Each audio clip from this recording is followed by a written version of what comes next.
يسري يعني بيتمنى انه يفوز النهارده لثاني مره على التوالي ويفتح ذراعيه للمصري والمقاولون العرب ليتقابلا في نهائي 70 سنه، وذلك بعد ان اعتذر ايضا عن تكمله المشوار الاسماعيلي حامل، والمصري يدخل اختبارا للمره فوزيو محمد ابراهيم ارتكاز، وابتدت المباراه والمصري ياخذ ضربه البدايه وياسر الشنواني وعادل الصعيدي في الجانب الايسر، وفي الهجوم تامر النحاس وسيف داوود. البدايه طبعا والكل يبحث عن الهدف وهو الاحتفاظ بالكاس، ومنفرد وبيحطها جول في اول لحظات الشوط الاول. اعزائي المشاهدين، وسيف داوود النجم 15-20 ألف متفرج النهارده من بورسعيد جايين يبحثون عن الكاس، لان زي ما قلت لحضراتكم النادي المصري بتاريخه العريق ونجومه القدامى اللي مثلوا منتخب مصر وليهم الاسم والتاريخ انما بتتخطف منه والعاكو والتاني زيزو بيقود هذا الهجمات المقاولين لسعد عباقي. علي عاشور يرتدي القميص رقم 15 والكرة الطويلة، انما حسن نصر يلحق. النهارده عندنا محمد عامر وبرضه تامر النحاس اللي هو رقم 15 ومشالي ووبا، ولكن هيثم يتدخل في الوقت المناسب والثاني الهيثم والكرة العرضية جوه وبيخطفها والله كويس. لسه بقول لحضراتكم نادي المقاولين، والحقيقه هي مجموعه المقاولين كلها من ولاد المقاولين اللي جوه المستطيل الاخضر. النهارده عاوز يفوت من محمود وبيلعبها جوه المنطقه انما ضعيفه،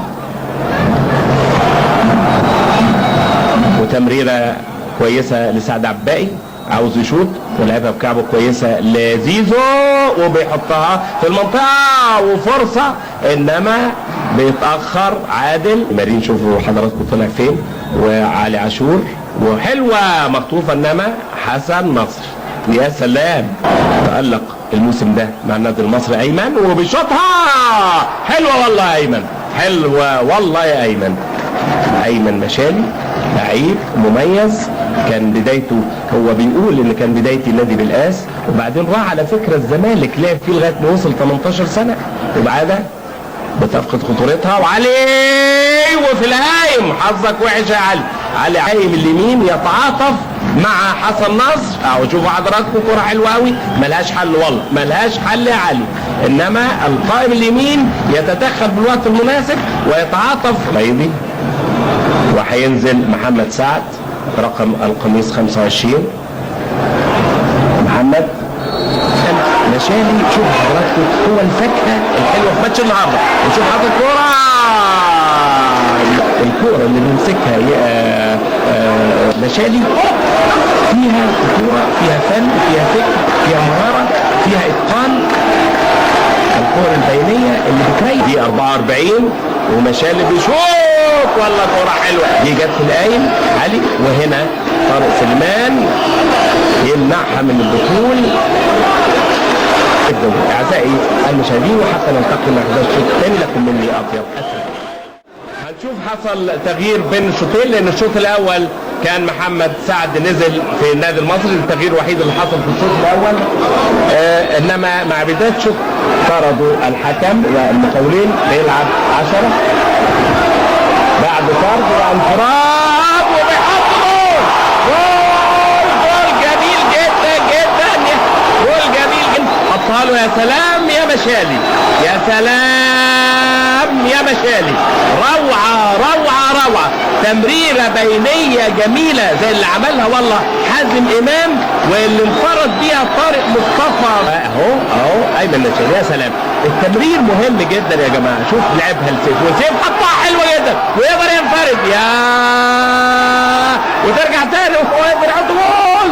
يا خبر حضراتكم عادي. الثاني كان محمد ابراهيم انفرد ووقعت من طارق انما راحت لمشالي، ومشالي اللي بقول لحضراتكم نجم هذا اللقاء وبيحطها انما فوق ما حسبش الحكم. الوفيه اللي جت ورا فريقها بتبحث عن اول بطوله وتمريره بينيه وسيف كاد ان يفعلها سيف، ولكن الوفيه اللي جت ورا فريقها بتبحث عن اول بطوله وتمريره بينيه وسيف كاد ان يفعلها سيف ولكن طلع حسام حسن. اما نشوف الفرد هيعمل ايه. زيزو بيشوط برافو يا حسن النصر يتألق من فاول جابوا راسه جابوا باليمين جابوا بالشمال جاب من مسابقه كاس مصر منذ بدايتها 21 22 الكره العاليه وبتتحط انما تشوف حسن النصر بلاش بالزوم يا عبد الفتاح. ونزول رامي عادل ونزول العب حلوه والانطلاقه كالعاده وبيطول ماشي كويس. محمد مش كبير قوي وهوبا يا لكن يا حمد كنت هتخش التاريخ يا حمد يعني كورتين جول جدا وبياخد اماكن كويسه لكن ضيع كوره صدها اللي فاتت طارق سليمان ودي تطلع بره. تامر النحاس تامر النحاس هيخرج وعفت نصار صاحب القميص رقم ايمن مشعل ياخد احدى الهجمات المصريه ويتحرك له كويس قوي. ادي عفت نصار سايكل كروجر يتوقع هذه الفوتبوليه ما شاء الله. تمريره جميله جدا من المايسترو ايمن مشالي والشمال لعفت نصار والشباك تهتز لثالث مره على شمالها من جوه يا طارق يا سليمان. لا زيزو بيلعبها تاخد مع محمد عادل يا طارق يا نصر انما بيقول اهي اتلعبت حلوه قوي لمحمد عادل ومحمد عادل ماشي مظبوط ولعبها وترتد من حسن نصر انما زيزو ده جول جميل جدا. زيزو برضه حط دماغه فيها متابعه جميله جدا وانفرد محمد عادل وبيحطها حسن نصر ترتد من ايده وبيتابع كويس قوي زيزو عشان سيف داوود وحمد ابراهيم وعفت نصار وزيزو وتاني جول عفت نصار لحلفت نصار يتألق ويتجمل اعزائي المشاهدين. عفت نصار شوف سيف داوود عملها كويس وماشي سيف ولقى فاضي ما طلعش سيف داوود يا سلام والتاني حطها لمسه واحده مهاري.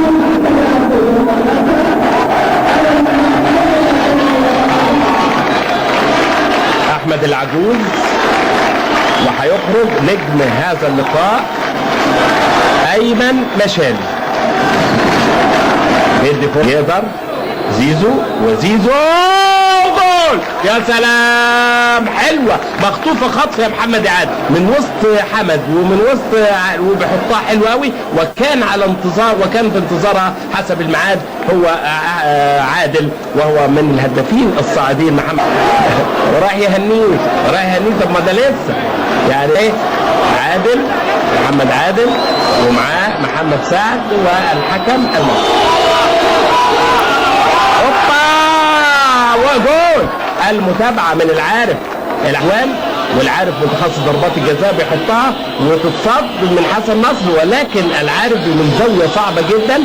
وقبل اعزائي المشاهدين يطلق الحكم الدولي يوسف العقيلي من السعوديه صفاره النهايه ويعلن نهايه هذا اللقاء لصالح النادي المصري لاول مره في تاريخ.